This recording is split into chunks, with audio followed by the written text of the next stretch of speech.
While hunting, the man suddenly caught sight of a twisted human figure. He knew exactly what he was facing. Therefore, the father and son quickly hid in a nearby hunter's hut. The man told little Blake to keep quiet, but just a few seconds later, heavy footsteps echoed outside the hut. The man hastily pointed his gun forward. This was the first time he had encountered the legendary monster. His hands trembled uncontrollably due to nervousness. At this moment, the air was filled with the smell of death. The man realized that this was a matter of life and death.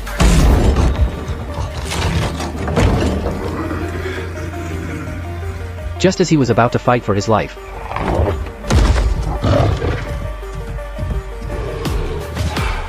for some unknown reason, the monster suddenly left. It took the man a while to stand up. The clear scratch marks on the wooden planks were visible for all to see, but the monster had already disappeared. When facing his son's questions, he still tried his best to stay calm.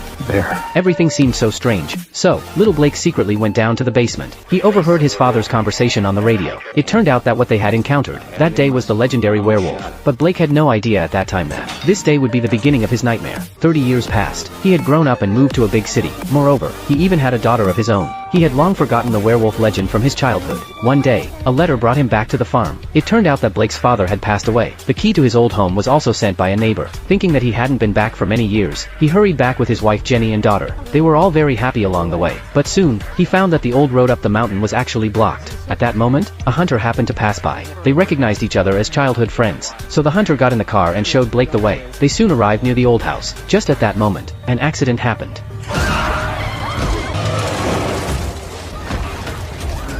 Fortunately, the car was stopped by a tree trunk. The hunter tried to open the car door, but he also fell to the ground from a height of several meters. The whole family was so frightened that they were in a panic. At Blake's request, his daughter and Jenny climbed onto the roof of the car. However, at this moment, Blake saw a monster in the rearview mirror. The monster was getting closer and closer to him. He quickly unfastened his seatbelt, and then shut the car door with all his strength. The injured hunter was still struggling on the ground, but in the next second, Blake's arm was also scratched. Then the hunter on the ground was dragged away by the monster. After that, the low growls became farther and farther away. It seemed that the monster had gone far away. Blake quickly rescued Jenny and his daughter, because this place was just near the old house. However, at this moment, the monster's low growls came again. The whole family had to run as fast as they could. At the critical moment, Blake opened the door with the key in time. Then, just as the monster was about to pounce on them, they rushed in smoothly. After a while, when Jenny wanted to treat his wound, they found that the wound looked more like it had been scratched by sharp claws. Blake's body began to undergo strange changes.